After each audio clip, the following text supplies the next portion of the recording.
Good evening and welcome to another installment of Harmony Equines and Harmony Muzzles webinar series.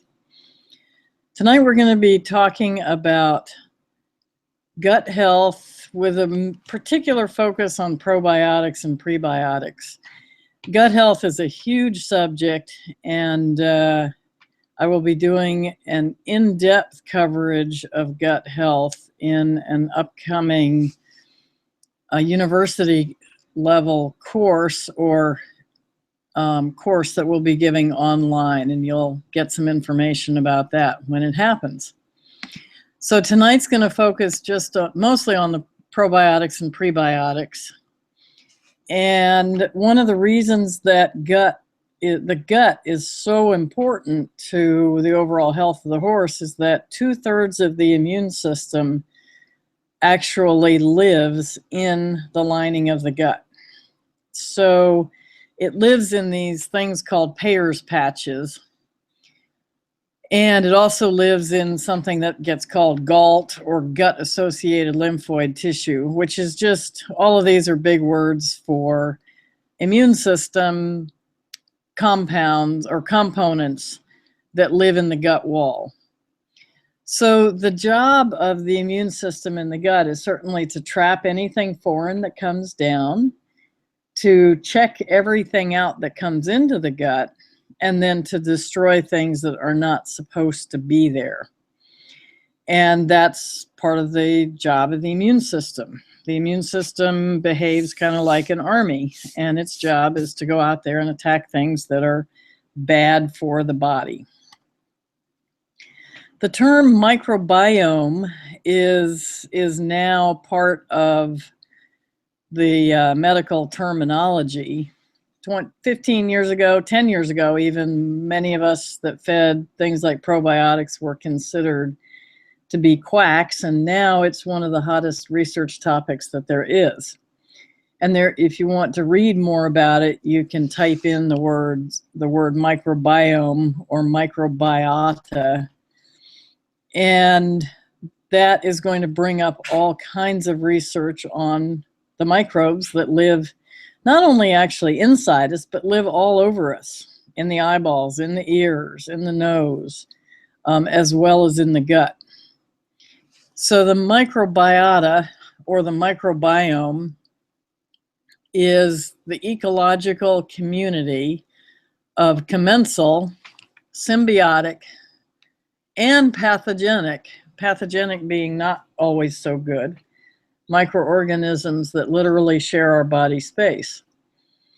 And it's that community, it's the balance of everything that keeps us healthy. Those pathogenic bacteria or microorganisms exist in our body, but because of all of the good microorganisms, they don't become a problem until our immune system gets compromised or the gut gets compromised.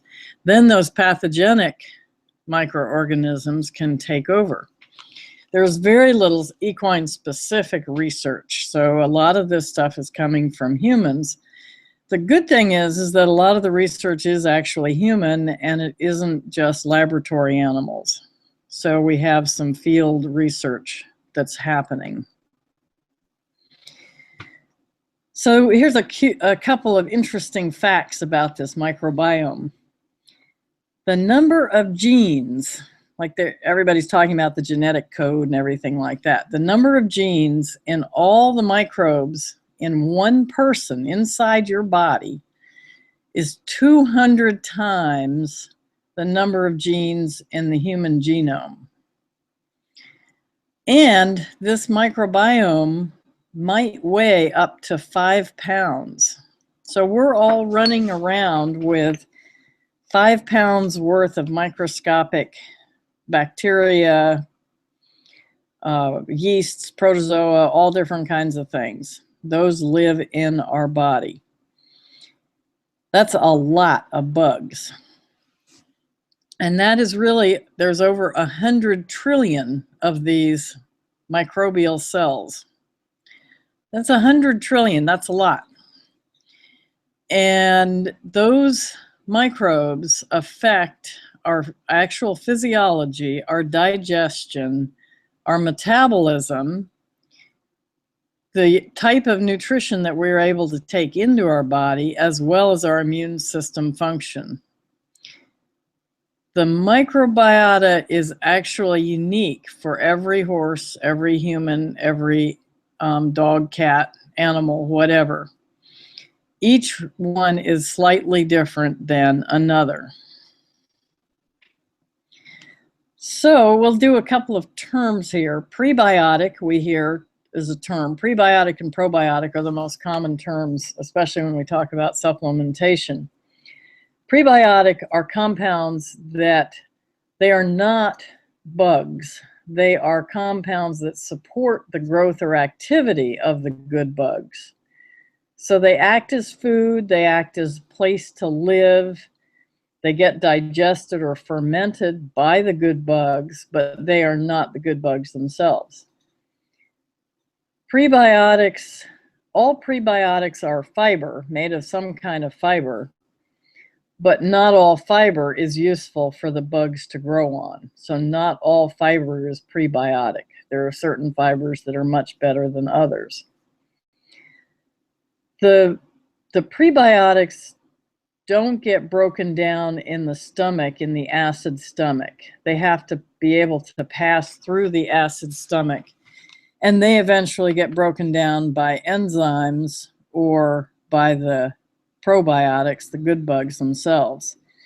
Prebiotics also don't get absorbed in the small intestine.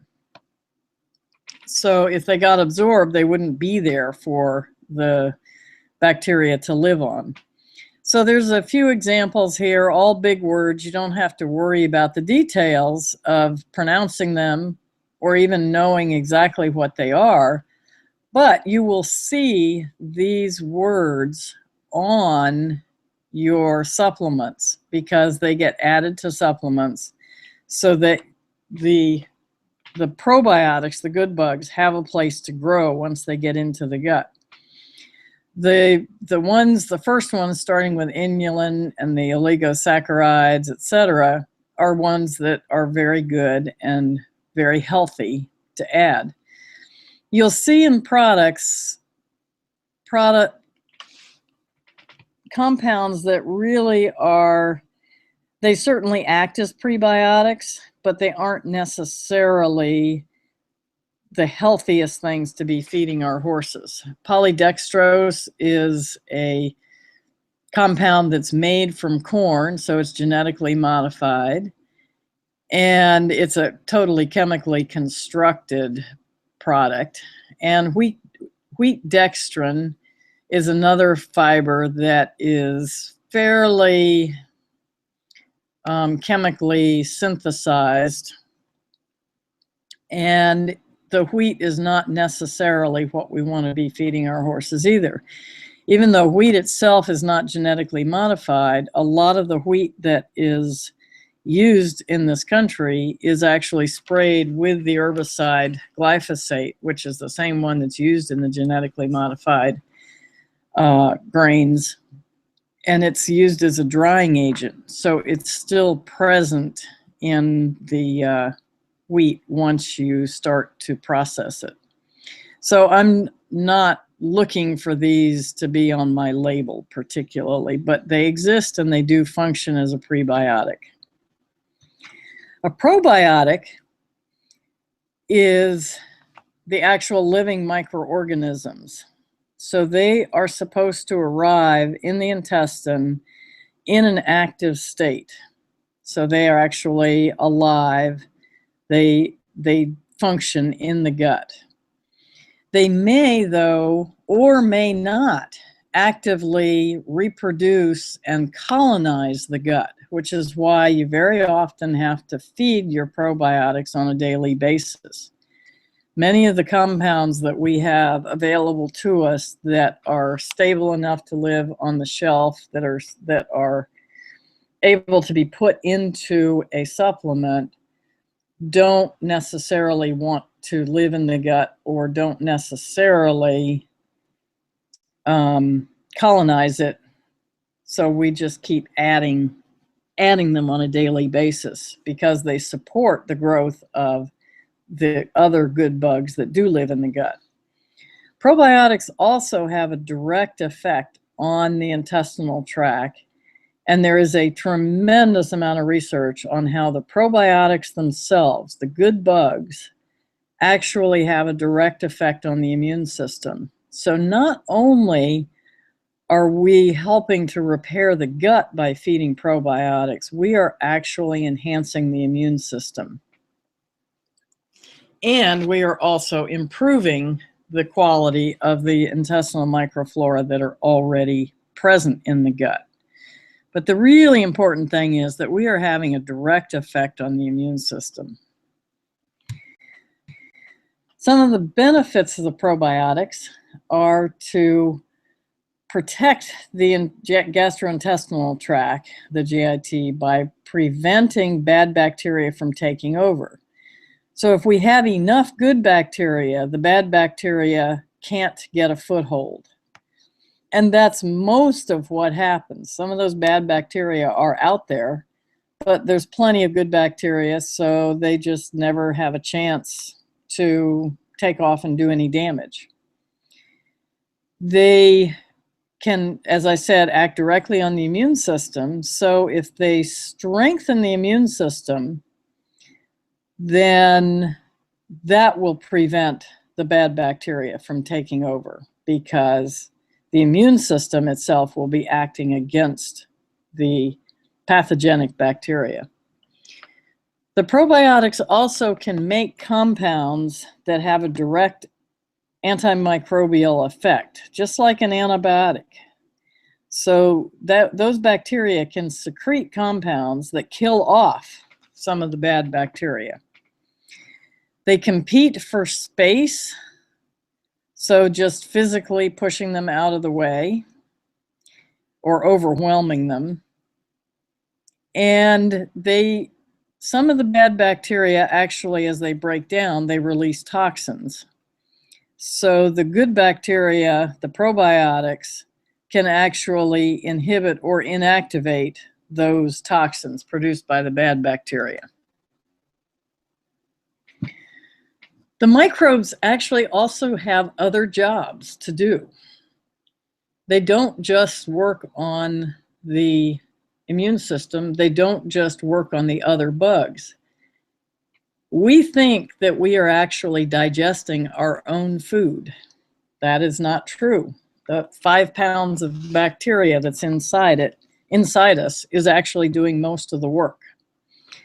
So in the foregut, the stomach and the small intestine, the things that the probiotics, the good bacteria, are going to be doing is actually breaking down our non-structural carbohydrates, our sugars, our carbohydrates that are smaller molecules, not fibers. As they do that, they are producing some lactic acid. And we'll talk about the balance between lactic acid and alkaline. So lactic acid fermentation is acidic, alkaline fermentation is basic, and we want a balance between those. So in the foregut, or in the small intestine, we're going to have more of our lactobacillus types of bacteria, even in the horses. And I've seen some product claims where people say that not much digestion takes place in the small intestine of the horse. That's not true. The small intestine of the horse and the stomach actually act very much like our stomach and small intestine, and the stomach and small intestine of species like pigs. So microbes also help break down our proteins, and they do a little bit of fat digestion, but not much. That's the main thing that they don't do. You'll have a little bit of participation, but not enough to really worry about. The fats are more digested by our body, by substances produced by our body. In the hindgut, the microbes are the key to cellulose digestion, and cellulose is the stiff, fibrous part of hay. And the reason that horses can digest hay and people cannot is that they have really good cellulose digesting bacteria in their gut. They're the ones that do the work. They also break down this lactic acid. So the lactic acid that's produced in the foregut gets broken down in the hindgut and made more neutral. They break down protein in the hindgut as well, and they do some amylose digestion, which is a little bit more of an enzymatic process. Most of our digestive processes in the hindgut have to do with cellulose and hemicellulose, which is just another form of fiber. As they digest this cellulose, they break down that fiber and they produce volatile fatty acids, which are actually a source of energy for the animal. So it's still an important part of digestion in that hindgut. The other thing that happens, since this is wintertime when I'm recording this, is that as they are breaking down the fiber in the hindgut, they're also producing heat, which is another form of energy, and that is part of what helps keep them warm. We have bacteria that do starch digestion. So the starch-eating bacteria are the ones that usually produce the lactic acid. And that's the starches that are simple starches that are being broken down in the small intestine. And then we have other species. There's 500 to 1,000 species of bugs in our gut. So we've got species that are specialized to do all sorts of things. So the starch-eating bacteria that produce lactic acid, also there are starch-eating bacteria that use the lactic acid to keep the production even.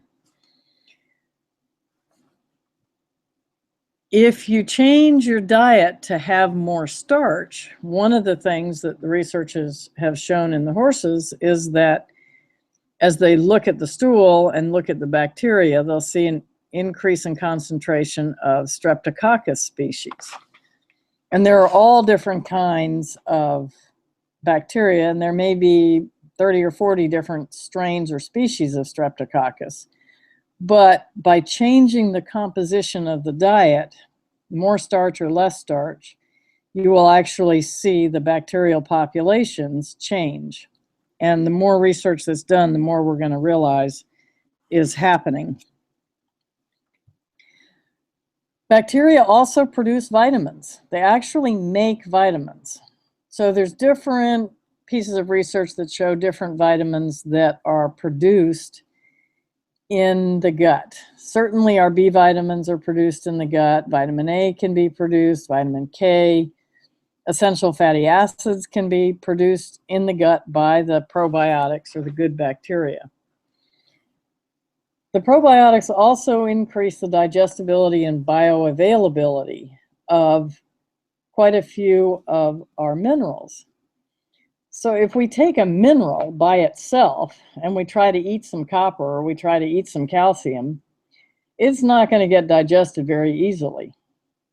But if we have our probiotics at work, we can take in that same copper or calcium or magnesium, and the bacteria will convert it into a form that our body can recognize and can absorb and can use. We also have a lot of probiotics that help digest the nutrients that are in herbs called phytonutrients. So we put in a complex structure like an herb, there are bacteria that can break that down and extract the detailed nutrients that are in the herbs. One of the products that I use a lot is ABCs Plus from Advanced Biological Concepts. And it's a supplement that works much more on this basis to increase the digestibility rather than just put in a bunch of vitamins and a bunch of minerals. So we're getting the bacteria to do the work.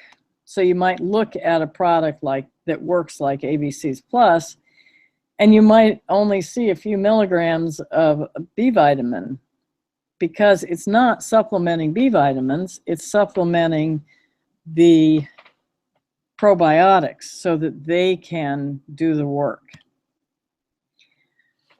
We also have our probiotics controlling our pH, and the pH I've sort of mentioned a couple of times is key.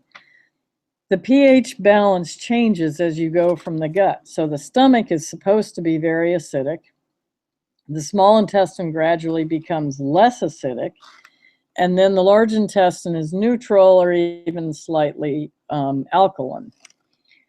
So in order to change this pH, there is a balance between our acid-forming bacteria and our alkaline-forming bacteria. So the lactobacillus species, of which there are many, many of, those are the ones that are going to increase the acidity. And then some of the other ones are going to decrease the acidity. And so we're actually going to raise the pH. That's the decrease in acidity in the hindgut. So they're going to get buffered for the hindgut. So if you upset the pH balance, you can end up with these good bacteria in the wrong place in the gut. And if they're in the wrong place in the gut, then the gut isn't prepared to live with those, and you can end up with an inflamed gut wall or ulcers or chronic diarrhea or any number of things that can happen in the gut.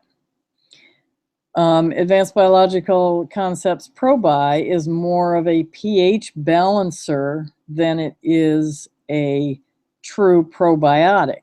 So it's helping correct the pH in the gut, and it has its own ability to inhibit some of the bacteria that are pathogenic, but it is more of a pH balancer so that the pathogenic bacteria don't want to live there. We also have our fiber-eating bacteria. So our fiber-eating bacteria, their job is to do the fiber digestion. So these are structural carbohydrates. Structural carbohydrates are essential for the horses because they eat very fibery food. So our fiber-utilizing bacteria are able to break down the cell wall of that fiber, of that stem of hay, and they convert that into energy, as we mentioned before. The cecum is a piece of the horse's large intestine, or a junction occurs just at the junction between the small intestine and the large intestine as a sort of an outpouching. And there we get fermentation of this fiber, and that's mostly the job of the cecum. So we're going to find the bacteria there that just digest cellulose, more so than any other place in the gut. Every time we change feed in the horse, the microbial population has to change and adjust. Some of those microbes actually, their life is every 2 hours. They're multiplying and changing. Other microbial populations take longer. So we need to allow adjustment times of 1 to 3 days if we're making a significant change in diet. But we don't have to usually take 2 weeks to make a change in diet. We just have to let these bugs get changed over to the new diet, and then the horses should be fine. Horses that are very, very sensitive to dietary changes probably have a very imbalanced gut, and so they have a hard time making a transition, and that's where those horses need probiotics if you're going to need to change food, because they themselves are not doing a good job of adjusting their microbial population. When we do these high grain diets or high carb diets, and it's too much for the horse's stomach to process properly, stomach and small intestine, then we send this unfermented and unbroken down starch from the small intestine back to the hindgut, and that's what changes the probiotic population or the microbes in the hindgut, and we end up with our hindgut ulcers. So again, it goes back a lot of times to getting the pH correct in the hindgut and in the foregut so that things are digested properly. So probiotics are often more what you need when you're changing feed than to take 2 or 3 weeks to make a feed change. So we have, what we really want to know out of all of this sort of science is, what do we do to supplement the good bugs in the horse? So we have to ask ourselves some questions. There's a lot of choices out there. There's a lot of marketing hype, and there's a lot of products out there that are probably okay, but remember I said that probiotics are actually live, or they're supposed to be live. So the way that a product gets handled and the type of product and the way it's processed has a lot to do with the sort of viability of the product when you get it. And then you have to decide whether you need the prebiotics in your formula or not, and what are your final goals. So a couple of the questions to ask yourself is this just for a general health? My horse is basically healthy. I just want to add some probiotics to make sure.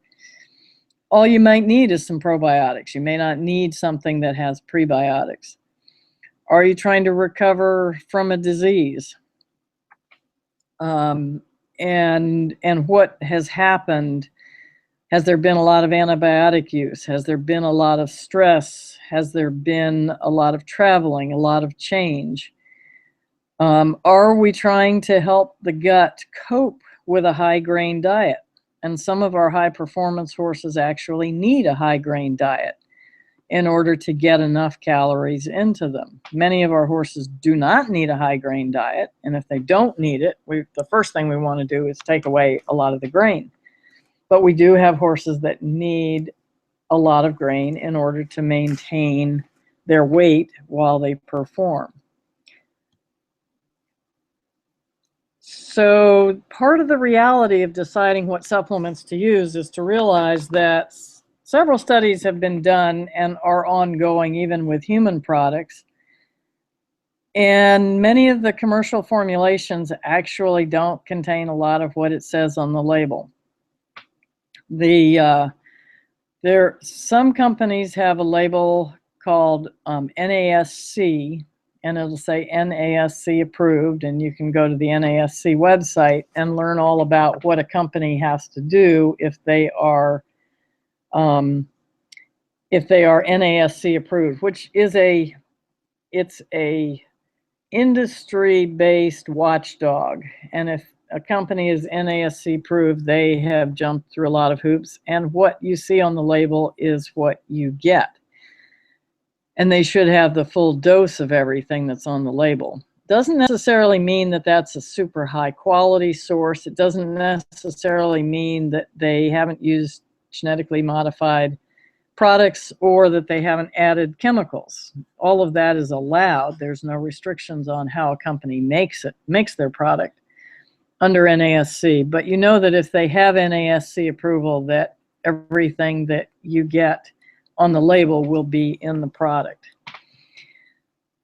The other reality is that the research about probiotics is changing and advancing every day.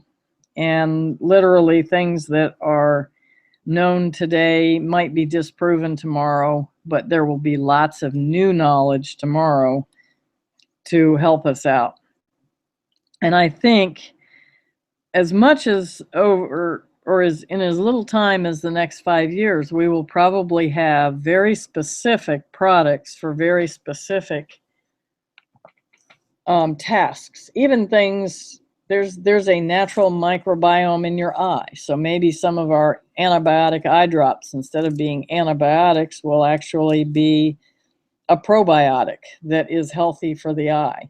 I have no idea where some of this research is going to go, but it's going to be fascinating and very, very useful. So as we learn more and as new products come on the market, we will definitely keep you informed through the website and through the newsletter. Many of the microorganisms that we use in products don't colonize the intestine, as I said before, which is the reason for a daily supplement. A lot of times I will use supplements during or after an emergency, sometimes in very high doses, especially a horse that's colicking. The Probi comes in a liquid, and I might give 30 cc's when the horse is actually colicking, the normal dose being 5 cc's. So I'm putting in a lot of, in the case of Probi, pH balancing formula, or 2 or 3 times or even 4 times the dose of a regular probiotic. But once that emergency has gone, then for the gut to recover, I usually will use probiotics fed for a couple of months after whatever this insult was.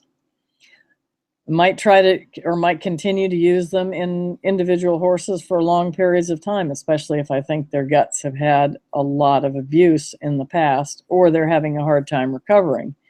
But as a general rule, at least a couple of months after antibiotic use or illness or big changes or stresses in their life.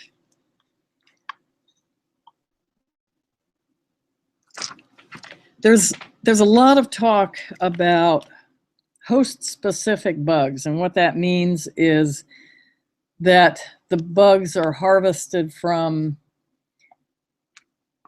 the horse itself, or the cat, or the dog, or the human. The research on this is actually not conclusive to say for sure that equine harvested bacteria of a certain species is better than human harvested or canine harvested or anything like that. It may very well be better, and I'm not going to say it isn't, but there is some research that's looking at this, and it seems to be more important that the species that's being used in the probiotic is stable for the manufacture, the transport, and the time that it's sitting on the shelf.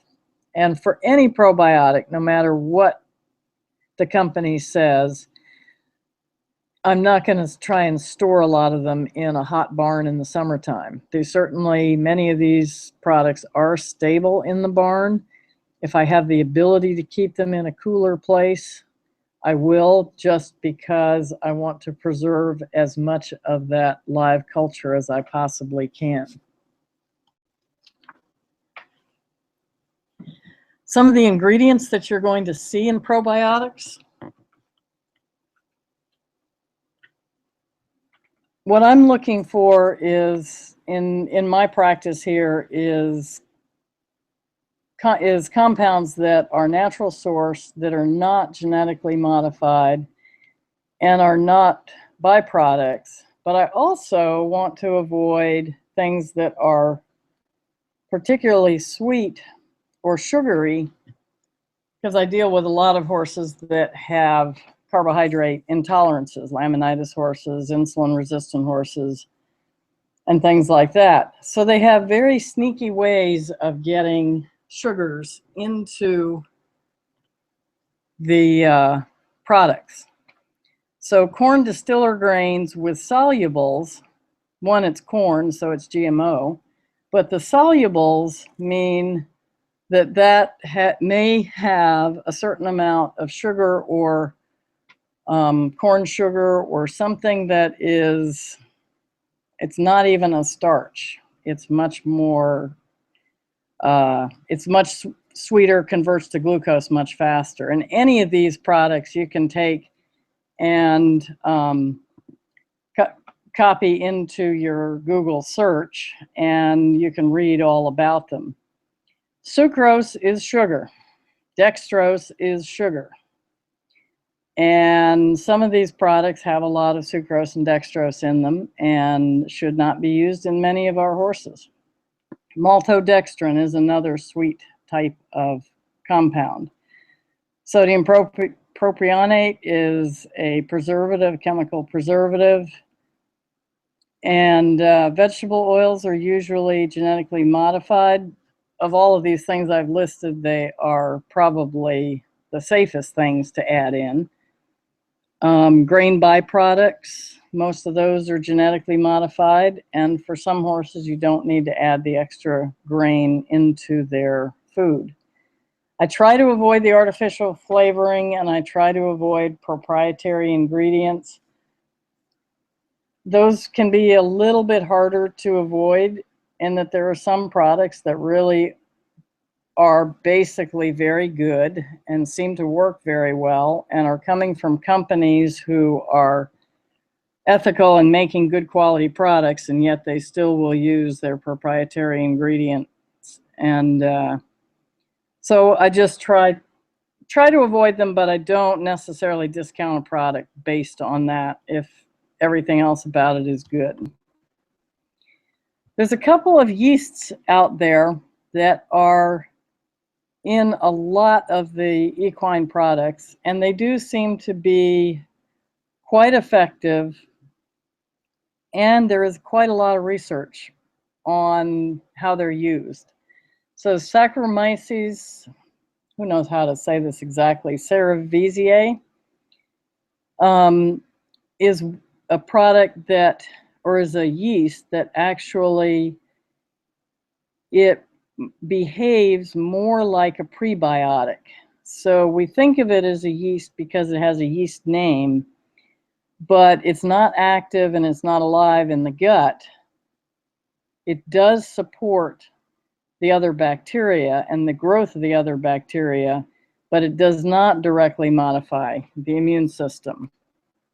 The Saccharomyces boulardii, on the other hand, is a little bit newer on the scene, and that one is a yeast that remains alive in the gut and actually has research showing that it directly impacts the tissues, the immune system, and the cellular function of the horse itself.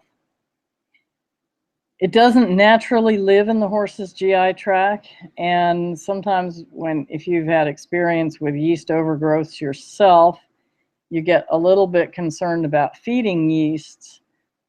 This particular one does not seem to cause problems. This is a very beneficial yeast going into the horses. It helps prevent the bad bacteria, the pathogenic bacteria, doesn't allow them to stick to the intestinal wall. And there's some good equine research that it's quite effective in both chronic and acute diarrhea, that as a yeast, it actually binds to some of the toxins from the bad bacteria. So we're getting some equine research. So I put in here a couple of my favorites. As I went through a lot of the products that are out there, there are not a lot of products that are made with just clean, organic, or very clean ingredients without a lot of preservatives, without a lot of chemical additives. So Probi, we've mentioned before, is more of the pH balancer. That's supposed to actually say prebiotic. Bioflora is another one by BioStar, and that has probiotics and prebiotics and is held together with whole food ingredients. Pre-Pro is another one by Equilite, which has prebiotics and probiotics, very clean ingredients. The supporting the prebiotics in it are really healthy. For just the yeast supplements, and there can be times that you just want to use the yeasts for their synergistic effect because they work well together, the two yeasts that I mentioned. The Bio Yeast by BioStar is the cleanest one on the market. There's a couple of others that are out there, but they've got a lot of additives to them. And then we have Succeed, which is mostly a hindgut focus, a product that has prebiotics in it. And the focus and the action of it is much more on the hindgut than on the foregut. A couple of other products that are not as sort of pure and clean and holistic, but I have found very effective is the Arenas products, Assure and Assure Plus. And really the nitpick is that they've got some artificial flavoring, but I've had some really, really good results in horses, particularly those that have some watery stools, because they've got some enzymes in there, and that can be very beneficial. Very popular one right now is Equiotic. It has both the probiotic and the yeast in it. Its first ingredient is sugars. And so it's become extremely popular, but I think we have to be very, very careful. The rest of the ingredients are good and useful, but the sugar content is too high for many of our horses. And the sugar content is in both their powdered form and their sort of in a syringe paste kind of form. And probiotics can come in paste form, they can come in powders. Really any way that you can add them to the horse's food is fine as long as the ingredients are good. I'm going to give a brief mention about ulcers here from a thinking about it a little bit from the probiotic standpoint, because we've been talking about keeping the pH right to keep our ulcers under control. But ulcers are a lot more complicated. We could do a whole nother hour's lecture on ulcers. We might one day. But a quick overview of looking at it. A lot of the reason we have so much gut problem these days in horses is our genetically modified feeds. And the genetically modified feeds have been documented to create inflammation in the gut wall. And they do that in a fairly short period of time, certainly in 3 to 6 months, probably a lot less. And we are dealing with that inflammation. Our GMO feeds are corn, soybean, and beet pulp are our main ones, and they're in almost every horse food, unless you look towards some of the smaller companies that have started up. And one of the large companies that is doing a non-GMO line is Triple Crown, and so it's worth supporting their non-GMO line because you can get good quality food and you can get it many places in the country and at many stores. Some of the small companies may make a very nice food, but you start shipping 50-pound bags of food around the country and it gets very costly very fast. We have a tendency to feed too much grain. If you read the labels on most of our horse feeds, they are telling you to feed things like 4 or 5 pounds of grain, and most horses don't need that. We have a lot of stress. Chinese medicine, stress affects our liver acupuncture meridian, which essentially heats up and cooks the stomach meridian, and you get your inflammation from that. We have stress from confinement, and this is where we can work with our pH very well, with our probiotics, and I use a lot of herbs to treat it. The problem with feeding antacids, which is what everybody does for ulcers is that if we feed antacids and we decrease the absorption of calcium, manganese, selenium, zinc, iron, and chromium, each one of those minerals is very, very important in the body. So if they don't pass through an acidic stomach, those minerals will not be properly absorbed. So that starts to affect your immune system with your selenium and your zinc. It affects your bones with your calcium. Selenium has a huge effect on the reproductive system, the muscles. Manganese, it's a cofactor in many, many processes. Iron, chromium, of course, has to do with our insulin-resistant animals. So we really don't want to be feeding antacids. We're much better off feeding an herbal type of formula and a probiotic to address an ulcer problem. We also want to think about this liver acupuncture meridian and maybe do some acupuncture. That's when we can do some herbs. We can support or try to work on the stress the horse is under. But a lot of times we need that daily support of some herbs because we can't change the environment. I use some of the homeopathics for shorter term stresses. But again, these horses often need the longer term support.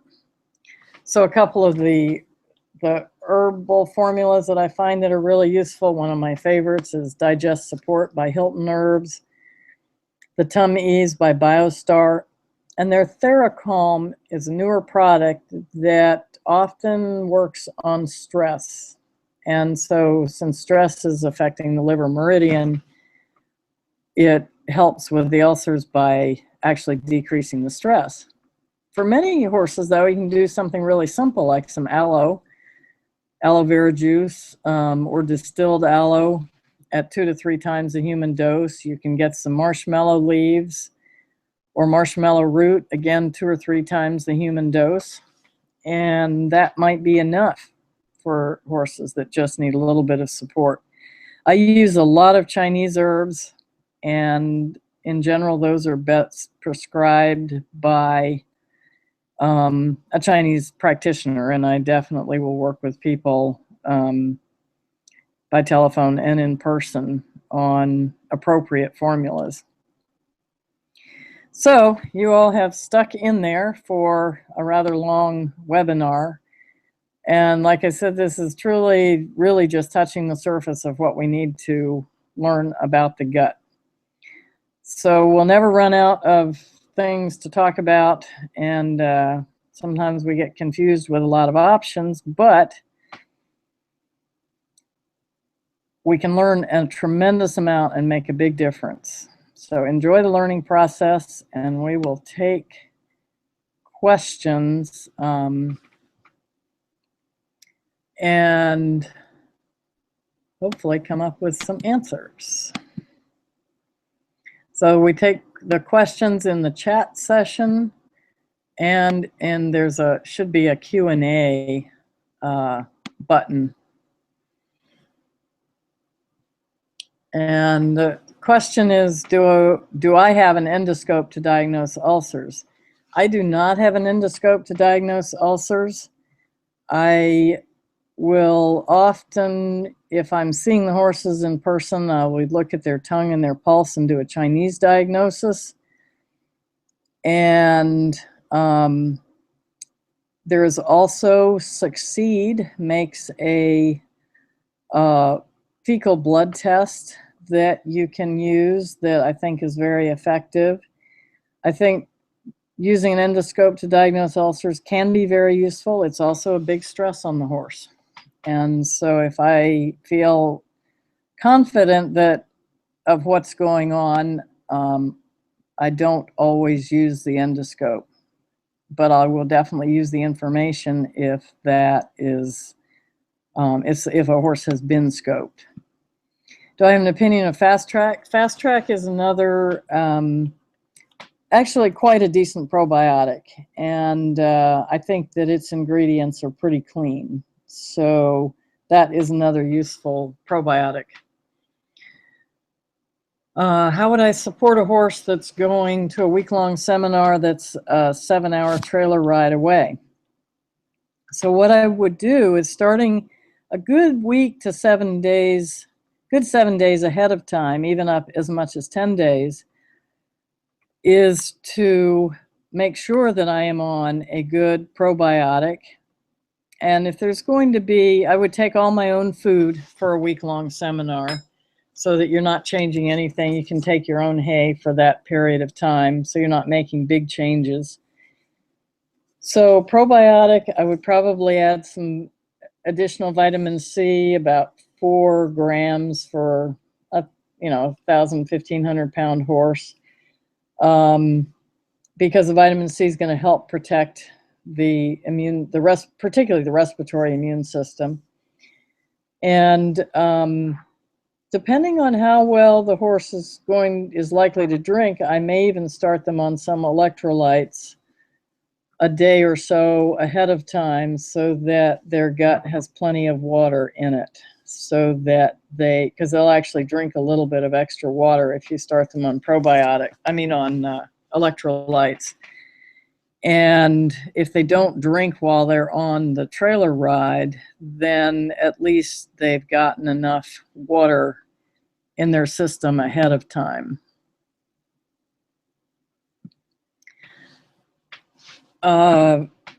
What could cause watery runs between soft poos, and what would help?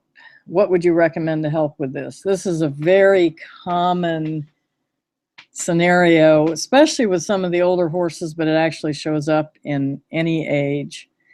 And that's where I look at probiotics, I look at acupuncture, the Assure products, the Succeed.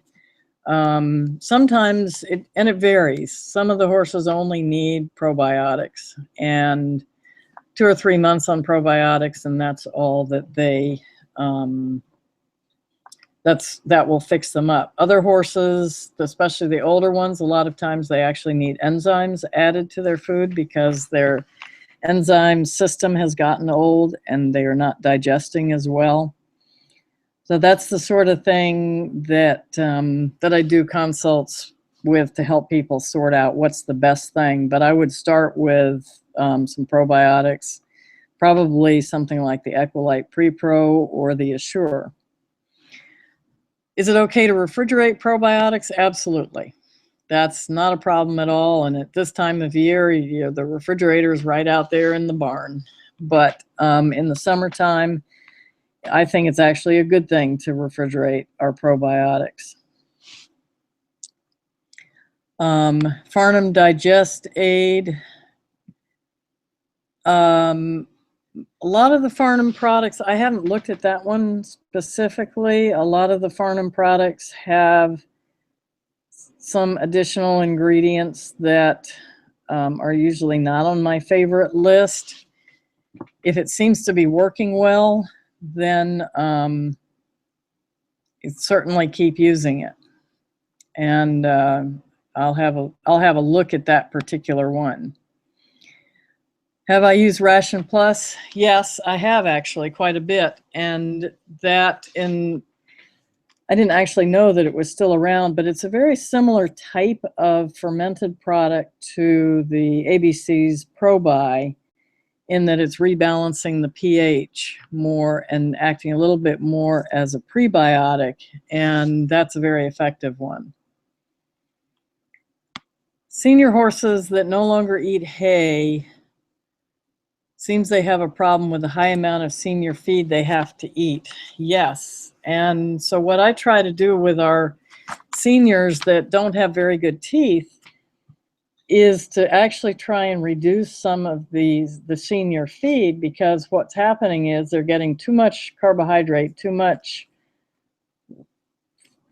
carbohydrate and easily processed food that goes into the stomach rapidly through the small intestine and ends up in the large intestine, altering the pH. So what I try to do with those guys is to use a lot of soaked hay, either hay cubes if they can eat those, or hay pellets, which are ground up.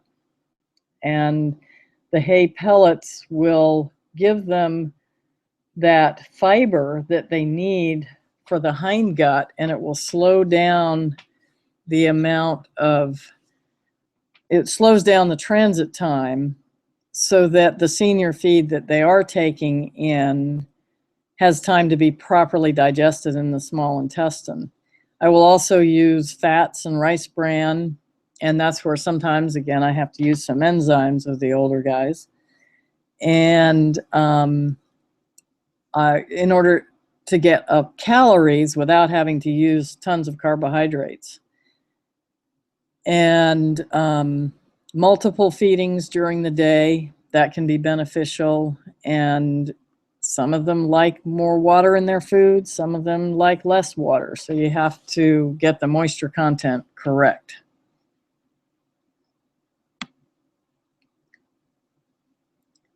Okay. Does a horse that lost muscle tone, probably due to not having enough pergolide during a seasonal rise, and has an iron overload, need a pro or prebiotic?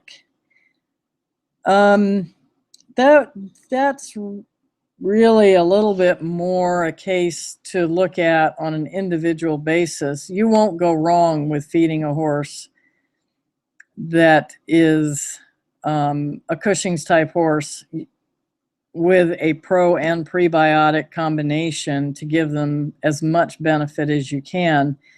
But if they're losing muscle mass, I don't really look at them as having a pergolide deficiency as much as looking at herbs and supplements that can replace the pergolide or decrease the use of the pergolide that actually make them a little bit healthier. With the iron overload, there may be other ways to bind that iron, and that's really the kind of case that I work up on an individual basis. An older horse with worn teeth, what helps their digestion? Already giving Probi, what dose would you suggest daily? The Probi, I would just stick with the regular dose, and part of that question I answered with the previous old horse question is try and add hay pellets, Timothy pellets, alfalfa pellets, if they can tolerate those, and moisture in order to give them the fiber that they need to digest.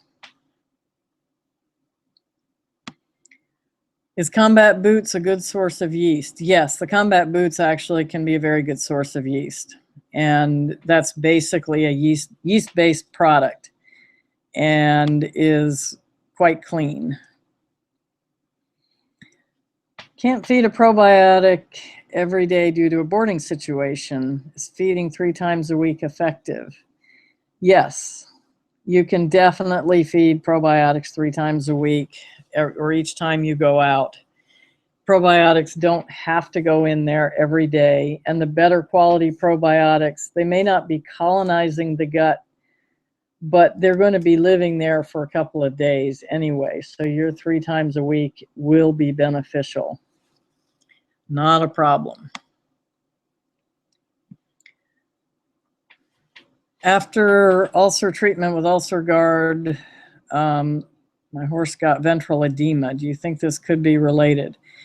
It certainly could be. It sounds like there's some systemic, something systemic going on. The ventral edema could be that there's not enough protein in the blood. There could be a lot of reasons for ventral edema, but I would think that there could be a relationship to the fact that you had ulcers, and you potentially even could have had a little bit of a drug reaction if the Ulcer Guard you're using is the drug. But that horse needs a little bit more of a detailed workup.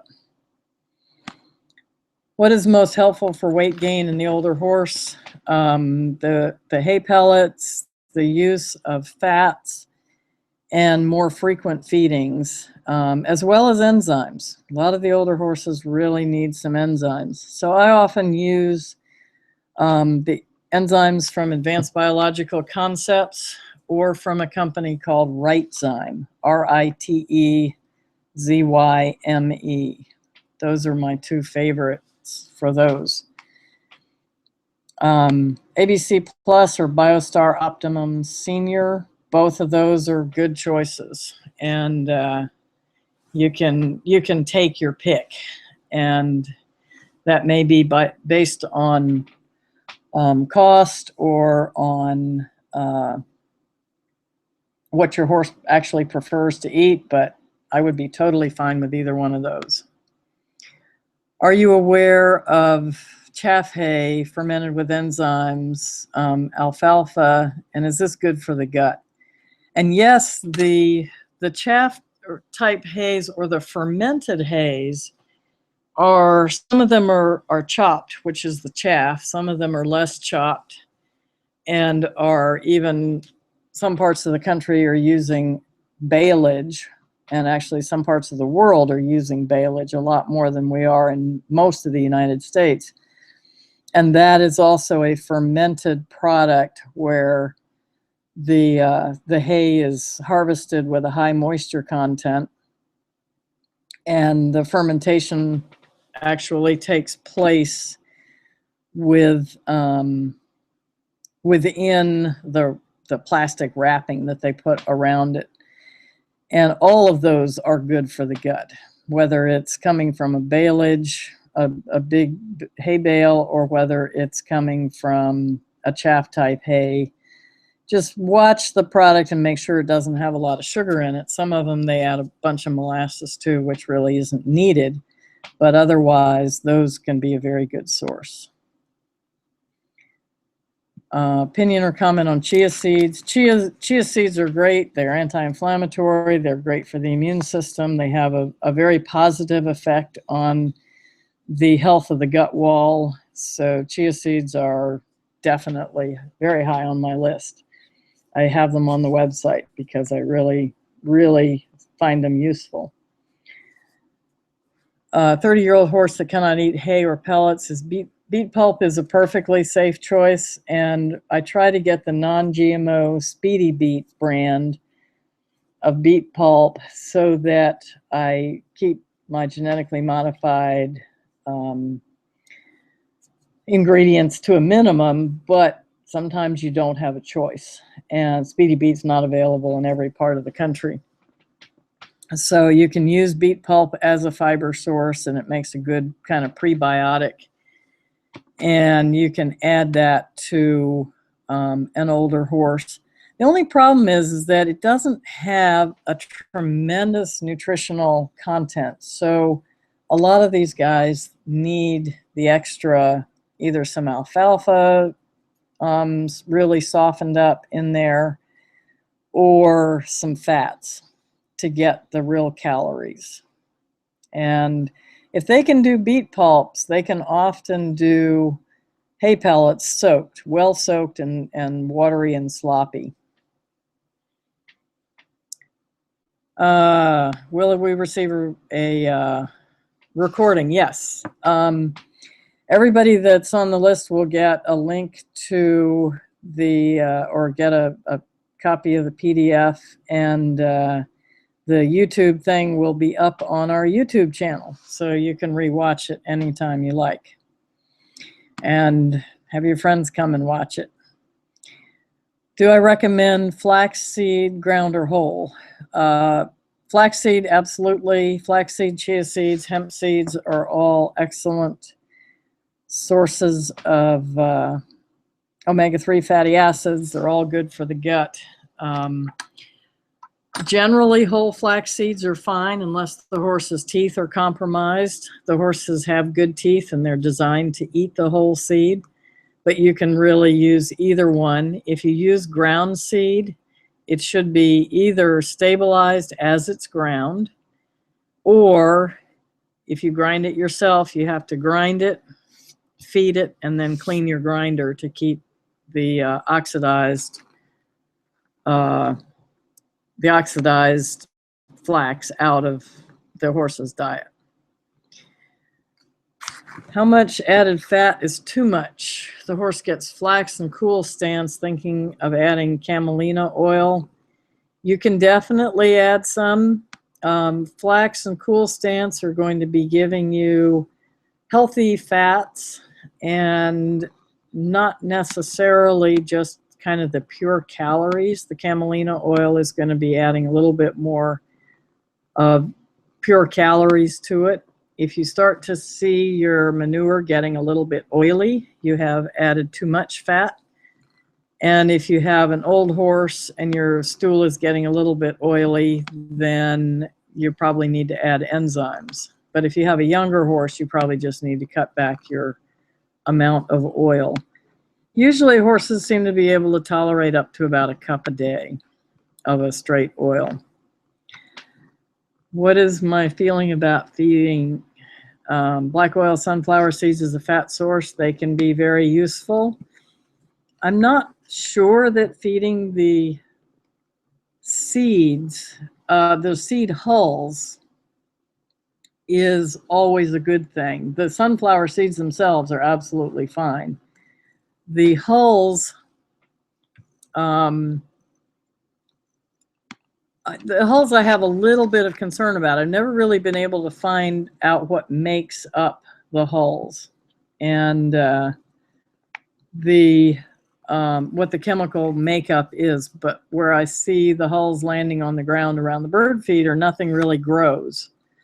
So I don't know if feeding the sunflower seeds with the hulls is the best idea. But sunflower seeds themselves, sunflower oil is fine. It's a little bit higher in omega-6, but if you're looking at it more as a fat source and a nutrient source, it's fine. Cool Stance is a wonderful product, and it's a coconut-based product, and I think that it works extremely well. I do have some horses that don't like the flavor of it, including one in my own barn who thinks I'm poisoning him when I feed it to him. But it's normally, for most horses, it's palatable. My horse had a problem with loose stool, started feeding pre and probiotics with enzymes, but changed the boarding where they now feed orchard grass instead of first cutting Timothy, and she can dunk her hay in water bucket now. Which of these do you think has stopped her loose stool? Probably switching the hay was the biggest thing. And your pre and probiotics and enzymes, I'm sure, were really important to correcting her gut. And you might find that between the change in food and the fact that you've done some pre and probiotics for a while, you may or may not have to continue to use those. Have you heard of been using the camelina seed or oil? It's got higher levels of omega-3s than flax, but much more stable. Yes, I think the camelina seed and camelina oil is a very viable source of the omega-3s. And I have no problem at all feeding it. See, per my suggestion 2 years ago, started now 21-year-old on ABC's GRP, which the GRP is a glyphosate remediation product. That's one of the reasons that it's abbreviated, because it helps the horses cope with genetically modified food. And yes, you can add some probi on top of that. And so if you are feeding genetically modified foods and you can't stop, which is very true in most barns, you have to feed what the barn's feeding. ABC's GRP is a really good product to help out. I've read that papaya tablets are good protection for ulcers. Yes, papaya is known for its ability to help with ulcers, and for some horses, that may be all you need. So it's another nice product, useful product. Sunflower seeds are a high source of glyphosate in my research. And I think the glyphosate is probably being used as a drying agent on some of the sunflower hulls, and in order to dry it and to package it. That's the way they give us glyphosate even though we don't want it. And maybe that's why that everything underneath my bird feeders dies. So I tend to buy the sunflower seeds without their source of, without their seed covers. Just feed the straight sunflower seeds. Do you recommend winter feeding a variety of hays or hay sources than one single hay source? I can feed local hay from Alaska as well as trucked in from Washington. It is certainly beneficial to feed a variety of plant material. If you have a horse that's very sugar sensitive and you have to be really careful about your hay, then you may need to use a single source so that you know that you have a low sugar content hay. If that's not the issue, then variety is the spice of life. And I have at times gone out of my way to buy hay from a totally different part of the country or a different area in order to give my horses variety. So if you can, it's fine, and depends on what kind of hays you actually get in Alaska as to how much you really need to reach out to bring hay in from another area. If you have good quality hay, especially a mixed grass hay, you've got your variety right there. But if you can bring in a mixed grass hay from Washington, that would be a great addition. Does Depo-Provera affect the GI function? It does not directly affect the GI function, but any drug or compound that goes into the horse, depending on how the horse reacts to it, can have an effect on the gut. Depo-Provera probably does not have a dramatic effect on the gut. Probiotics daily dose, 5 mils or 10 mils. I usually do 5 mils twice a day or 10 mils once a day as a standard dose. I myself only feed horses once a day, so if I'm using that, I just do the 10 mils once a day dose. Horse with a megaesophagus, need any special gut or probiotic considerations? The key there is going to be having food types that go down the esophagus without creating a problem. As far as probiotics, you can definitely add any of the probiotics and any of the prebiotics. Not a problem at all. My opinion of Bermuda hay. Bermuda hay is, I have a lot less experience because we don't have it around my part of the world. There are people who feel that Bermuda hay creates more impactions, but there are parts of the country that feed only Bermuda hay and the horses adapt to it, and it will work if that's what you have available to you. So I think the real key with hay is good, clean, quality hay that is palatable to the horses and does not contain too much sugar. And the local grasses are going to be, most of the time, what's going to be best. So let's see. That's a lot of questions. Okay. Let's see if there's any more that have appeared. Yes, there are some here.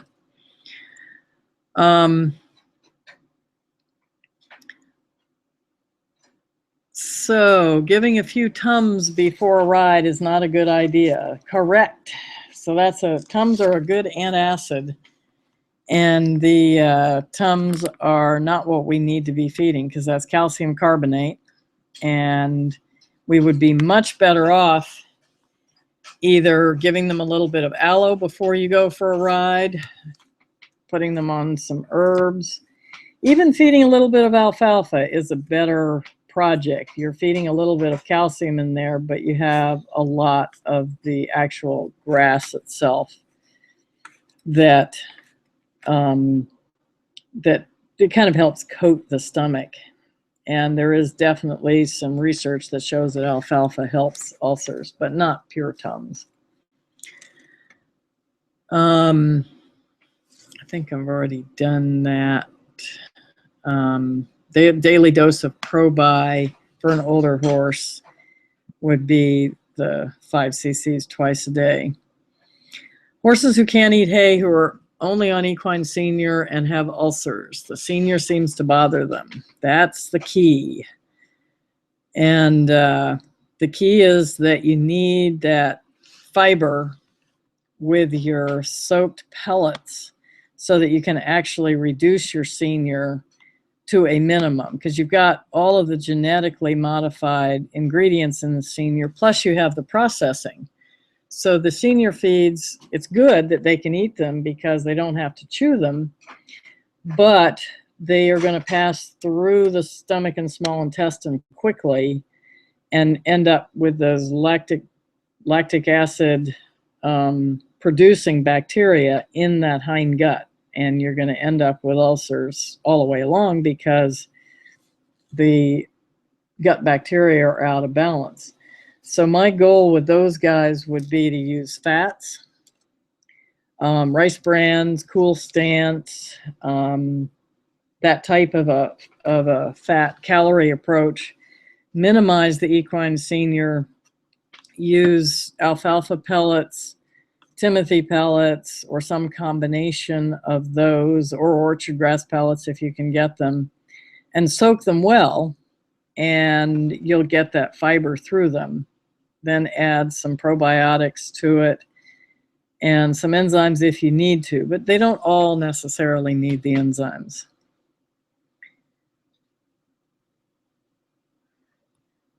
Okay, 3-year-old Minnie eating pasture grass, hay pellets, and Triple Crown Natural, gaining too much weight. Grazing muzzle to be used in the spring. Yes, exercise is great. Any other suggestions? The main thing is to start cutting back on, for sure, the Triple Crown Natural. It's a perfectly good feed, but the Minnie doesn't need it. So 1 handful of that, or 1/2 a handful for a Minnie. And hay, make sure your hay has low sugar, and your pasture grass, depending on what you have out there. If you're in the fescue belt, you are going to have good grass even now, January, February, and March. If there's grazing out there, if there's green stuff out there, it's fescue if you're in the middle part of the country, and that is just as rich as summertime grass. It becomes rich after the frost hits it. So you may need a muzzle right now, and you may need to really cut back on what you're actually feeding. The Minnie doesn't need the extra hay pellets. It just needs some grass and a little bit of a vitamin and a mineral supplement. Okay, so let's go back to the chat room, or the Q&A, and see if we have more questions. After my response to Tums, Pepto-Bismol is not on my list either. No, if you want to just give something simple and quick, I would use the aloe. I would use some marshmallow leaf or root, a little bit of the alfalfa hay if the horse can tolerate it, something like that. Timothy hay cubes is nutritional as giving Timothy hay. Timothy hay cubes, yes, it is just as nutritional, but if you have a horse that can actually chew up the long stem fiber of the hay, hay is better. because their cecum prefers the long stem fiber. But for the old guys, we have to go to the hay pellets, and the old guys do fine with it.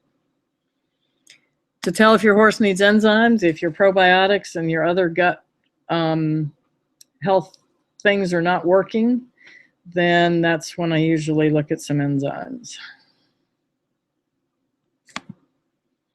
Okay, well, I think we have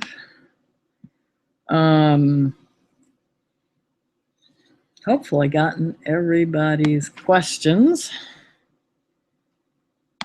So thank you all for coming, and look for our email newsletter with what we're going to be up to next. Have a good night.